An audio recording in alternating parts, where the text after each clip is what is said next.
The deal nobody talks about. Nobody noticed when Rick entered the bar. That was normal. In a spaceport like Junket 9, people didn't look at each other unless they had a reason. Rick liked it that way. He was a mechanic, a scavenger, a man who fixed broken ships and stayed out of trouble. But that night was different. Rick took a seat in the corner, ordered his usual, cheap rum with a sour mixer, and watched the room. Broken pilots, drunk smugglers, bounty hunters pretending not to be bounty hunters. Nothing new. Then he came in, a tall alien, half drunk already. Scales along his neck, eyes too wide, clothes ripped and stained with oil. Everyone turned away from him, even the bartender. But not Rick. Something about the alien looked desperate.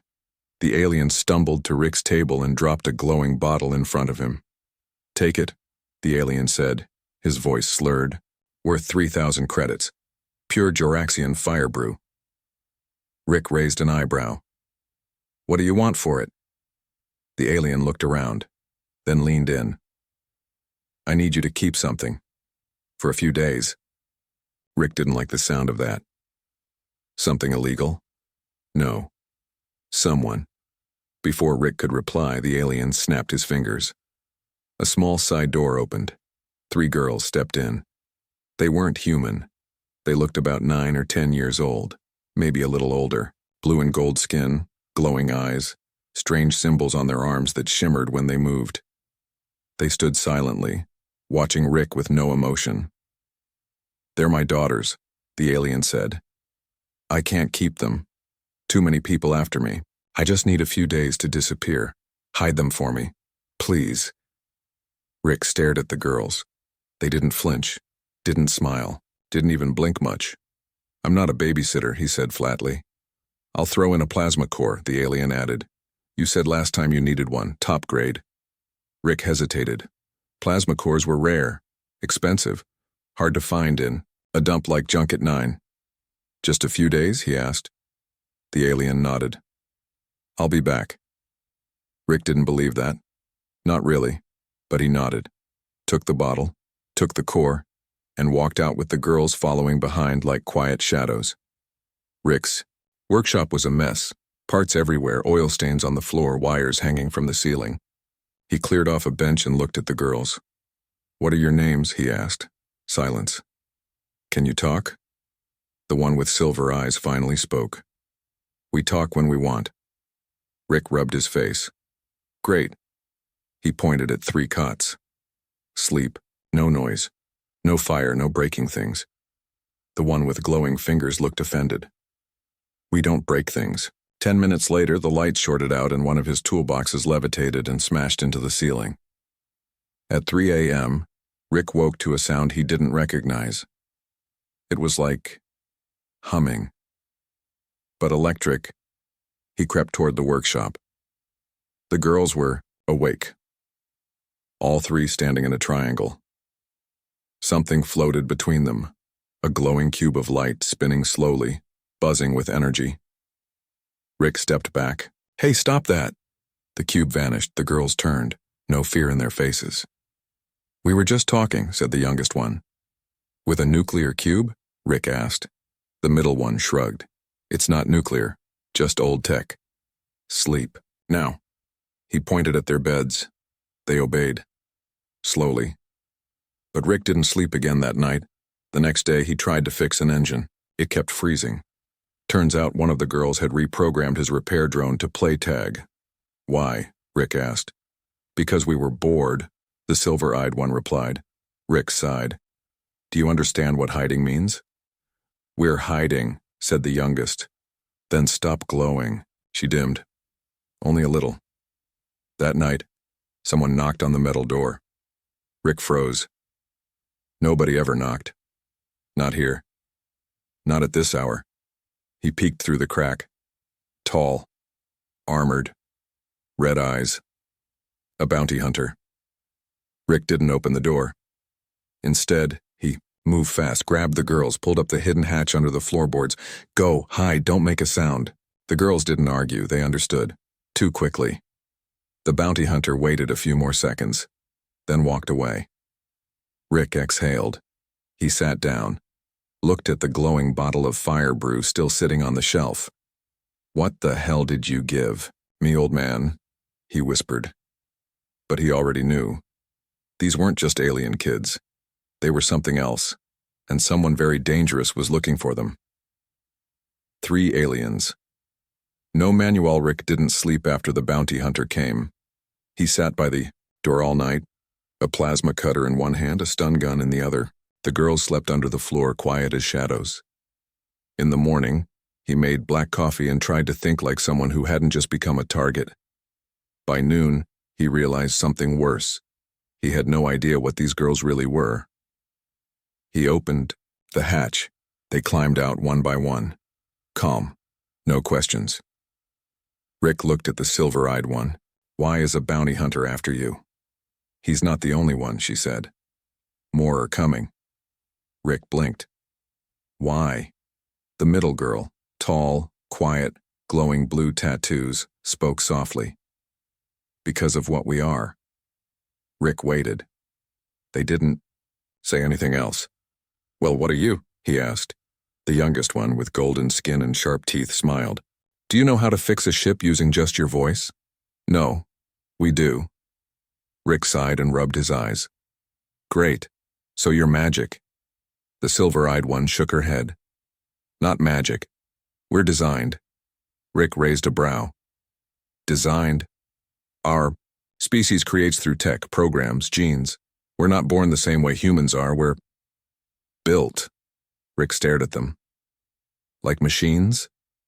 "Like weapons," the quiet one whispered. By evening, Rick's workshop felt smaller, heavier. He worked in the corner, trying to repair a broken StarCore drive, but his hands kept shaking. Not from fear. Rick didn't scare easy, but from something deeper. Responsibility. He had taken the girls, fed them, hidden them. Now people were after him, and the only way out was through answers. He needed to know who they were, who their father really was, and what kind of war he was standing in the middle of. Late that night, while the girls pretended to sleep, Rick broke open the old alien's fire brew bottle. It was hollow. Inside the glass, he found a hidden chip, glowing green, marked with strange runes. Rick plugged it into his ship's display. The screen flickered. Then a face appeared. A hologram. The alien father. His voice was calm. Sad. "If you're seeing this, I'm probably dead, or close enough. The girls are not mine by blood. I stole them." Rick leaned closer. "They were created by the Xalari Syndicate. The Empire wanted living weapons. Children who could grow, learn, and destroy planets with their minds. But I couldn't let that happen." Hologram glitched. "Someone had to save them, raise them, teach them not to be weapons, but now, they're too powerful, too noticed. I couldn't protect them anymore, so I gave them to you. Because I've seen your record, Rick. You're not a hero, you're a survivor." Rick's heart dropped. "They won't be safe until they choose who they want to be. Let them choose." The message ended. Rick sat in silence for a long time. The next morning, the bounty hunter came back, with friends. 3 ships landed outside the workshop. Heavy boots, metal armor, laser rifles. Rick peeked through a vent. "Empire Black Ops," he whispered. "Not just bounty hunters now." He turned to the girls. "You want to live? Then follow my orders." The youngest grinned. Finally, they moved like smoke. The quiet one dissolved into light, vanished into the shadows above. The middle, one blinked and the lights in the building shut off completely. The silver-eyed one held Rick's hand and said, "You need to trust us." Rick had no other choice. The Empire soldiers kicked down the door. They entered slow. Careful. Too careful. One whispered, "Heat signatures inside. 3 small, 1 adult. We take the kids alive, kill the man." But Rick was already gone. So were the girls. They escaped through the tunnels beneath the workshop. Rick's old junk tunnels where he used to hide stolen ship parts. Behind them, explosions rocked the ground. Lights flashed. But the girls didn't stop. They moved like they had done this before, Like escape was part of who they were. After 3 hours of crawling through rusted tunnels and broken wires, they emerged under the scrapyard on the edge of Junket 9. Rick coughed, wiped his face. "We can't stay here." The girls nodded. Silent. "We need to get off-world," Rick said. "Fast." "We know a way," said the silver-eyed girl. "But it's not safe." "What part of today was safe?" Rick muttered. That night, they broke into an old freighter at the edge of the port. Rick bypassed the locks. The girls powered up the drive without touching a single wire, but just before takeoff, the youngest looked out the window. "Someone's watching," she said. Rick followed her gaze. In the distance, standing on the roof of a broken tower, was a shadow. No face, no features, but it was glowing. Not a bounty hunter, not Empire. Something else. Rick shivered. He didn't know what was out there. But now he knew this. He wasn't just protecting 3 girls anymore. He was protecting the galaxy from them or them from the galaxy. Wanted, dead or adopted, space is supposed to be silent. But inside the stolen freighter, everything was noise. Metal groaning, warning alarms, engines sputtering like dying animals. Rick slammed the control panel with his fist. "Fly, you bucket of bolts!" The ship jerked, then shot forward. Outside, the sky turned black, stars blurred. They entered hyperlight just seconds before a missile hit where they'd been. The girls didn't scream, they didn't cry, they just stood there, watching the explosion behind them, like they were used to it. Hours passed. Rick finally took a breath and collapsed into the pilot's chair. The freighter was old, half dead, but they were alive. Barely. "Okay," he muttered. "We're officially fugitives." The youngest girl, still holding her little backpack, asked, "What's a fugitive?" "Someone everyone wants to catch." "So, celebrities?" She smiled. "No, criminals." The middle one corrected him. "No, survivors." Rick looked at her. She was right. They drifted through deep space for 2 days. Rick hid the ship on the dark side of a small moon. No signals, no lights, nothing to track. He rewired the freighter to run silent. Turned the heat low to avoid detection. Cold air filled the cabin. The girls didn't complain. On the 3rd day, the food ran out. On the 4th, the nightmares began. Rick woke up to screaming. Not loud. Not human. The silver-eyed girl was floating above her bed. Her body glowing bright blue. The air around her cracked like electricity. Her eyes were wide open, but she wasn't awake. The youngest girl whispered, "She's dreaming again." Rick tried to touch her. Bad idea. A shockwave slammed into the wall. Sparks flew. Rick fell back, hitting his head. The middle girl grabbed his arm. "Don't wake her, not yet." "Why not?"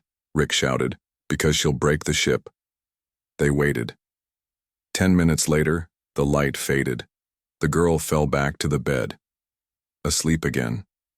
Breathing soft. Rick sat on the floor, staring at the ceiling. "This isn't babysitting," he said. "No," the youngest replied. "This is surviving." Later, while the girls slept, Rick opened the hidden chip again. More data, files, images, a blueprint. He realized something terrible. The girls weren't just built as weapons. They were prototypes. Early versions of something bigger, something worse. And, according to the file, the silver-eyed one, Era, wasn't stable. If she lost control, she could melt a city. "So why would that alien dump you on me?" Rick whispered. A small voice behind him answered, "Because you're good at not dying." He turned. The youngest girl, Lix, was watching him. Rick shook his head. "I'm not good. I'm just too tired to give up." She smiled. Same. On the 5th day, a signal appeared. Weak. Hidden. But Rick caught it. Coordinates. A name. Station Exile. Rick frowned. He knew that place. A broken trade station near the edge of nowhere. Full of pirates, smugglers, rebels. People who didn't ask questions. He turned to the girls. "We're going to exile." Era looked uneasy. "Bad place." "Yes," Rick said. "But safer than space. Station Exile looked like a rusted skeleton. Rick docked the freighter on the lower level, paying the port guard with parts from the engine. No questions were asked. They walked through the station. Rick in front, the girls behind him in dirty cloaks. He kept his head down. But even then, people stared. Not at him, at them. There was something about the girls, even when covered in rags, that made people stop. Look. Fear. Inside a quiet corner of the station, Rick found an old friend, a woman named Jara, half human, half cyborg, sharp eyes, sharper knives. You brought kids into exile? She asked, annoyed. They're not kids, Rick said. They're complicated. Jara leaned in. Are they wanted complicated or deadly complicated? Rick hesitated. Both. Jara sighed. Great. Come in. They hid in Jara's back room. Rick tried to relax, but exile wasn't a place for resting. Every minute, someone knocked. Strangers asked about the girls, offered credits, information spread. Fast here. Too fast. On the second night, Jara returned with bad news. They're calling them the Trio Ghosts, top of the Empire's bounty list. Posters just went live. Names, photos, powers. And one more thing. What? Rick asked. You're listed as their guardian. They're calling you their adopted father. Rick froze. But I'm not. Jara cut him off. Doesn't matter. Galaxy thinks you are. That makes you target number 4. That night, Rick didn't sleep. He stared at the girls, now resting peacefully on a blanket. He thought about walking away. Vanishing. But then Era opened her eyes and whispered, If you leave, we'll stop being good. Rick sat beside her. What? Do you mean? We're trying, she said.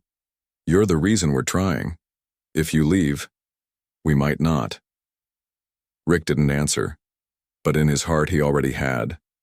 Outside, someone was watching the room from a rooftop. Not Empire, not Bounty, Hunter, something older, darker. Its eyes glowed red, its mouth split open in a silent smile. Found them, it whispered. Space school dropouts. Rick didn't trust schools, especially ones floating in the middle of deep space, run by people with fake smiles and security drones twice his size. But after what happened on Station Exile, after the shadow creature almost killed them and the girls burned half the street trying to escape, Rick knew they couldn't keep running. They needed a cover. They needed to look normal. So now here he was, walking 3 alien girls into a space education vessel pretending they were just gifted refugees. The school was called Nova Sanctuary. It wasn't a real sanctuary. It was a place for strange children from war-torn planets, misfits, orphans, survivors. The kind of place where no one asked too many questions because no one wanted honest answers. Rick stood in the headmaster's office trying not to sweat. The headmaster, a tall woman with glowing silver veins across her cheeks, read their fake ID files. You're their uncle? She asked. Rick nodded. Yeah, distant uncle. Long story. She murmured. And their abilities? Mild. Unusual, but stable. They just need rest and safety. The headmaster leaned back, eyes cold. No one's stable here, Mr. Rick, but we keep the peace. Rick gave a tight smile. Then we'll fit right in. The girls were assigned room 117 on level 6. They had beds, lockers, soft lights. The youngest, Lix, stared at her mattress like it was made of gold. We've never had pillows before. Era, the silver-eyed one, touched the wall. Shielded walls. No scanners can hear us here. The quiet middle girl, Zura, simply sat cross-legged and closed her eyes. She hadn't spoken in 2 days. Rick watched them. They were trying, really trying to be normal. So he decided to try too. For the next 2 weeks, the girls attended classes. Math, ethics, galactic history. Lix got in trouble on day 2 for reprogramming the lunchbot to serve candy for every answer. Era levitated a bully 5 feet off the ground without blinking, and Zura silently hacked into the teacher's brain chip to stop a pop quiz. Rick got a warning call every 48 hours. But no one found out who the girls really were. Not yet. At night, they met in secret in the ship's empty cargo bay. Era practiced, controlling her dreams. Lix learned to hide her light. Zura spoke again, but only in whispers. She said the shadows were growing, following them. Rick didn't know if she meant literally or something worse. One night after training, Lix asked a question. "Why do you stay with us?" Rick didn't answer right away. Finally, he said, "Because you don't have anyone else, and maybe, neither do I." Era nodded. "Then we're all each other has." But the peace didn't last. On week 3, Nova Sanctuary received a new guest. He arrived in a silver ship, wearing white robes, eyes black as ink, his smile too perfect. He said he was a government inspector, said he was checking for unregistered anomalies. Rick knew exactly what that meant. They were being hunted again. The inspector walked through the school slowly, shaking hands, asking questions. When he passed the girls in the hallway, he didn't stop, didn't say a word. But later that night, Era whispered to Rick, "He's not human." Zura added, "He's not Empire either. He's older." Rick's stomach turned. "Then what is he?" Lix's answer came in a whisper. "He's the one who built us." That night, the inspector called a school-wide scan. "Just routine," he said with a smile. "Harmless." Rick had 1 hour to act. He grabbed the girls. They ran to the hangar. Alarms blared. The school locked down. But Lix had already rewritten the codes. Zura shut off the cameras. Ira kept the gravity steady while Rick powered up. A stolen transport shuttle, they almost made it out. Almost, until the inspector appeared in the doorway.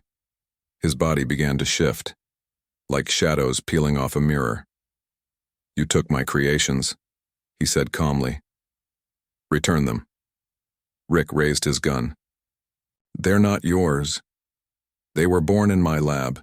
They obeyed my orders. They killed for me." The girls stood behind Rick, silent. He took a deep breath. "They're not weapons anymore." The inspector tilted his head. "Then why are they still dangerous?" Rick fired. The blast hit nothing. He was already gone. They escaped. Barely. The transport ship jumped to light speed just as the inspector's hand touched the hull. Rick sat in the pilot's seat, bleeding from the shoulder, his hands shaking. The girls wrapped his wound in silence. Then Lix whispered, "He'll follow us." Rick nodded. "I know," Era said quietly. "He created us, but you raised us." Rick looked at her. "So?" Era smiled. "So he made weapons, but you made us daughters." Princesses with problem space stretched in every direction. Endless cold quiet. Rick sat in the stolen shuttle, staring at nothing. He hadn't slept in 2 days. His shoulder was stitched with thread from a medkit 3 decades too old. Every blink felt heavier. Every breath reminded him how much had changed. He wasn't just hiding 3 alien kids anymore. He was raising them. And now, he was about to learn why they mattered more than anyone had ever told him. The shuttle drifted in the outer rings of the Thoraxis belt, a zone of floating wreckage from ancient wars. Dead ships, frozen missiles, abandoned satellites. Perfect place to hide. Era stood by the viewport, silent. Zura meditated, her hands glowing faint blue. Lix played with the shuttle's food dispenser, trying to make it spit out chocolate. Again. "Lix," Rick said, groaning. "We're running low on power. Please stop annoying the ship." She pouted. "But it listens to me better than you. Because you threatened to melt its brain. Only a little." Rick sighed and leaned back. "You 3 are going to get me killed." Era turned from the window. "You would have been dead already if we weren't here." Rick chuckled, tired. "True, and I never even asked for daughters." Lix smiled. "We didn't ask for a dad either." They all laughed, for the first time in weeks. But the moment didn't last, because an old beacon suddenly activated on the console. Not a trap, not a threat, a call from someone Rick never expected. "You have something that belongs to the throne." The voice was female. Calm. Powerful. On the screen, a face appeared. Regal, sharp, marked with ceremonial ink.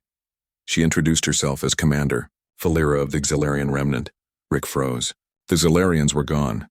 Their empire destroyed decades ago in a rebellion. Their royal bloodline rumored extinct.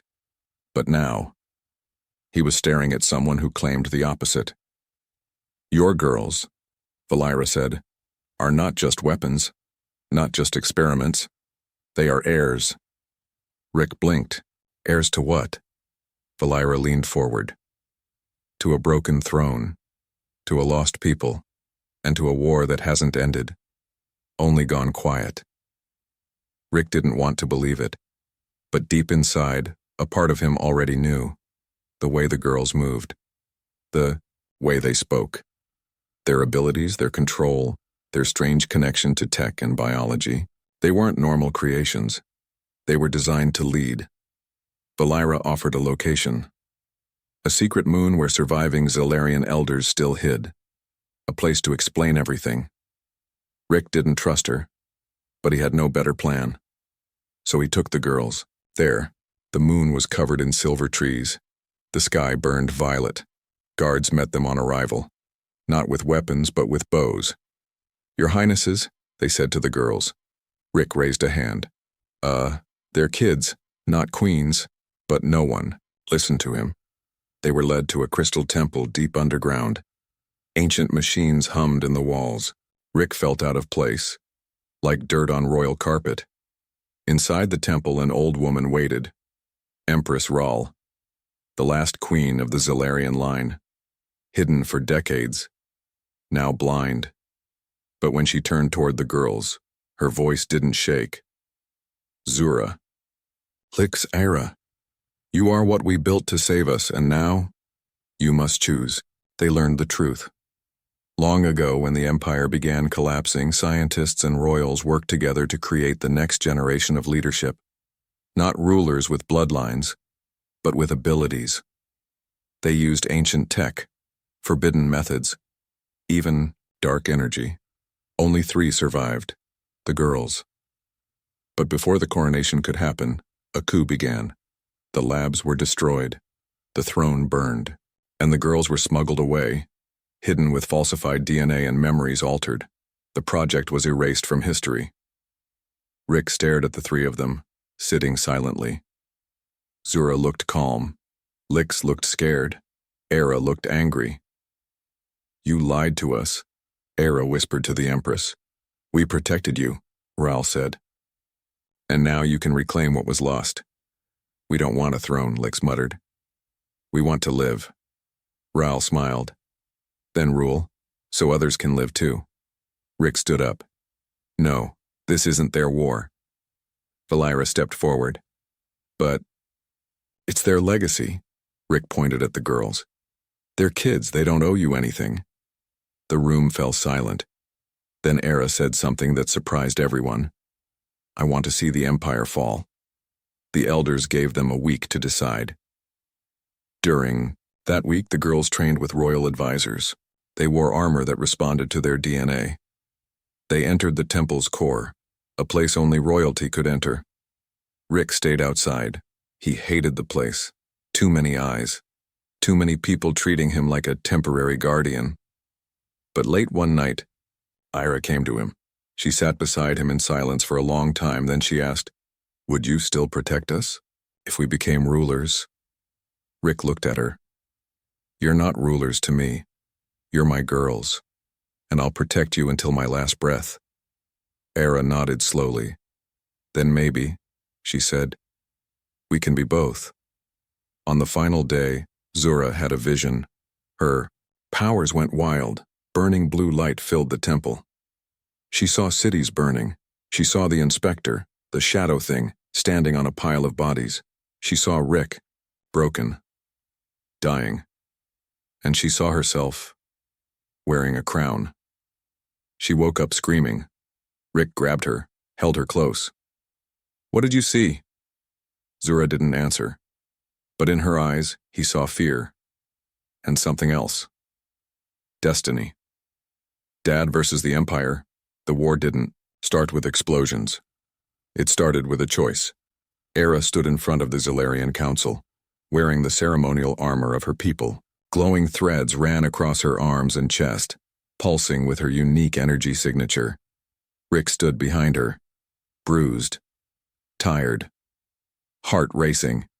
He wasn't ready for this. He had raised them to hide. Now he had to watch them step into the light. Commander, Fellera's voice echoed through the crystal chamber. The Empire has located us. 3 fleets inbound. We estimate 20 hours until ground invasion.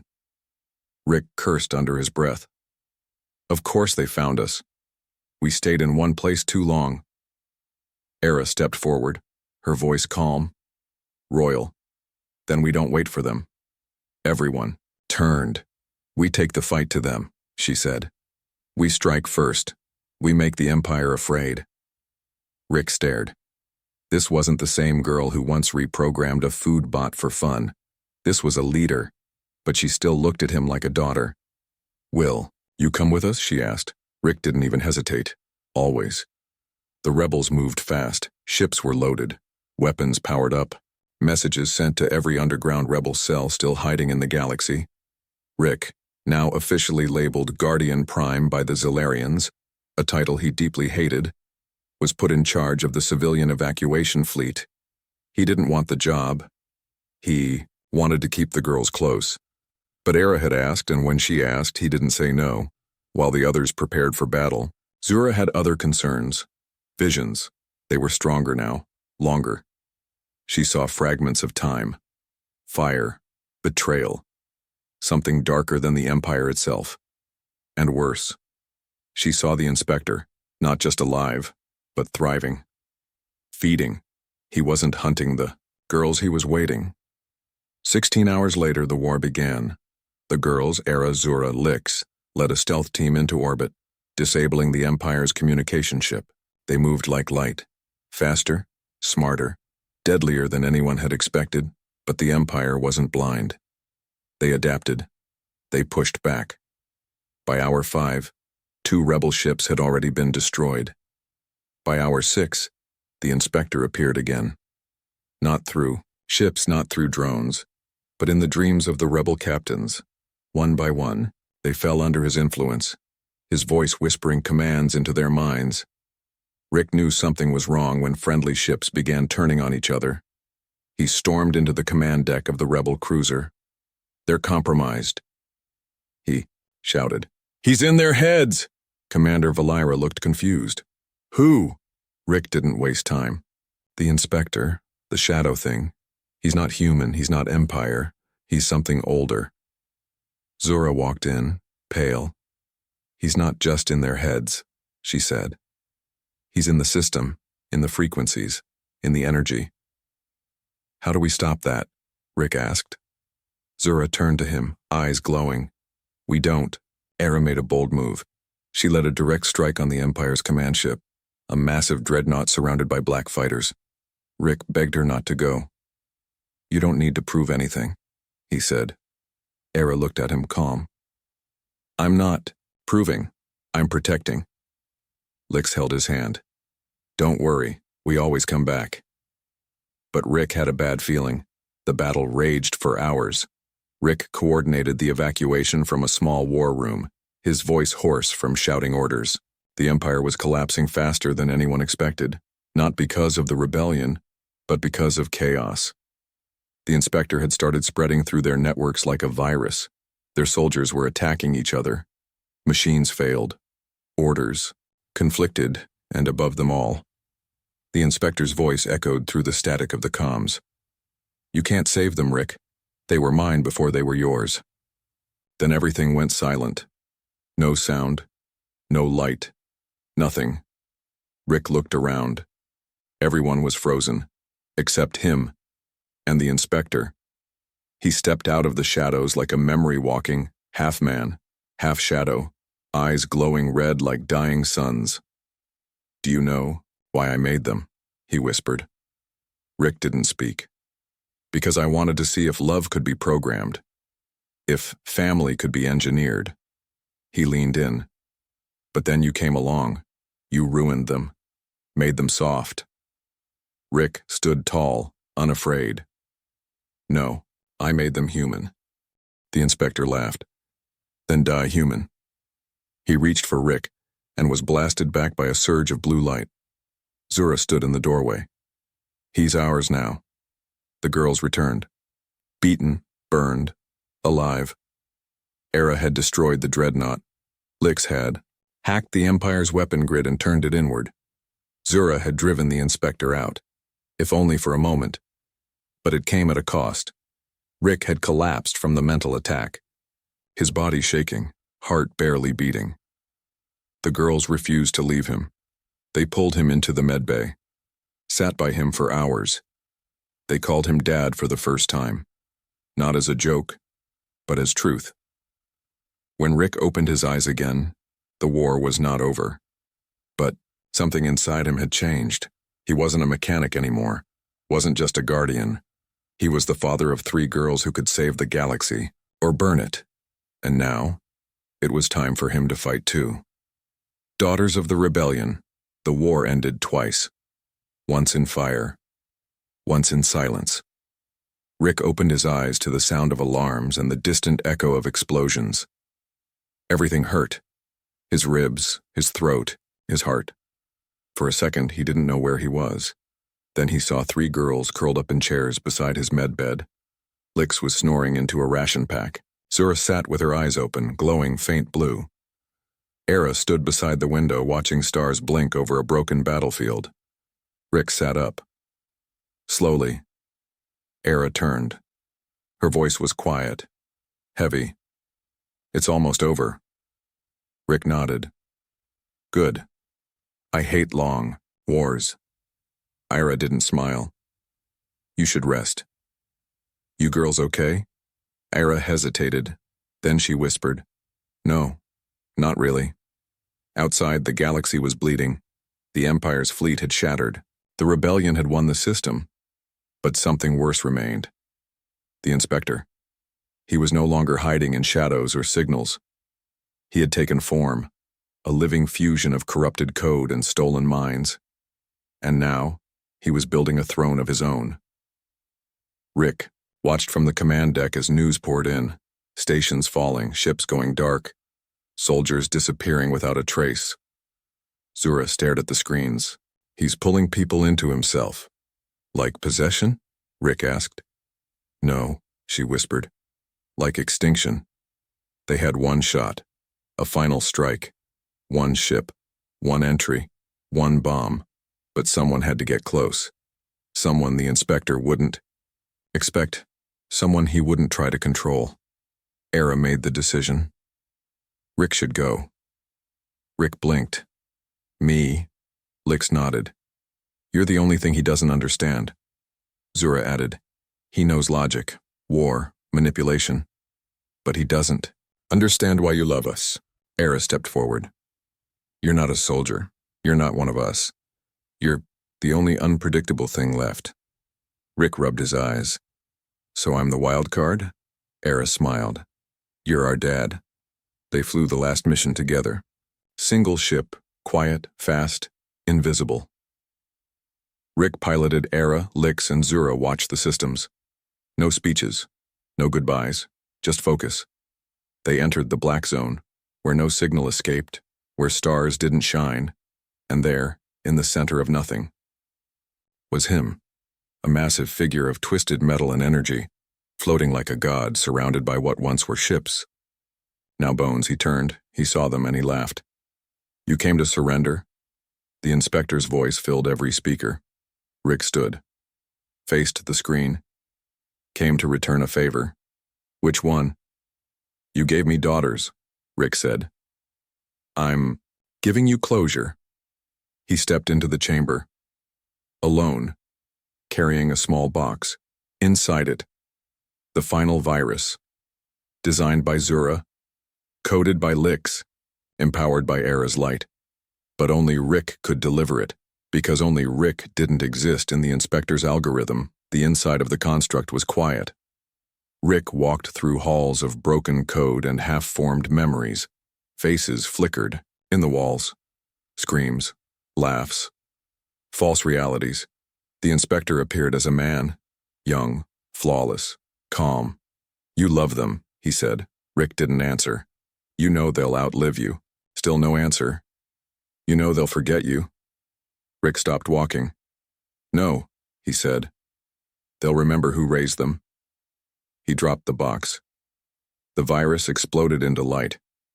The inspector screamed, not in pain, in confusion. Why? He roared. Why do you give everything for them? Rick smiled, weak. Because I'm their father, and everything went white. When Rick woke, he was floating in silence. The inspector was gone. The construct was gone. His ship, half destroyed. His sewer cracked in, his oxygen running out. He looked at the stars, blinked slowly. Then he heard a voice. Licks. Dad? You there? Say something. Rick laughed. It hurt. Hey, kiddo, he whispered. Era, we've got you. Just hold on. Zura. Coming in fast. Don't die. Rick closed his eyes. Not yet, he said. Still got one more story to tell. They pulled him back just in time. His body weak. His heart stronger than ever. They landed on a free planet. The rebellion raised flags. People cheered the fall of the Empire. Statues of lost heroes were built, but one stood taller than the rest, not of a soldier, not of a king, of a mechanic. A man with grease on his hands and a stun gun on his belt. Beneath it. He didn't create them. He didn't choose them. But he raised them, and that changed everything. Years later, people still told the story of 3 alien daughters, of a broken man, and of a love that rewrote the galaxy.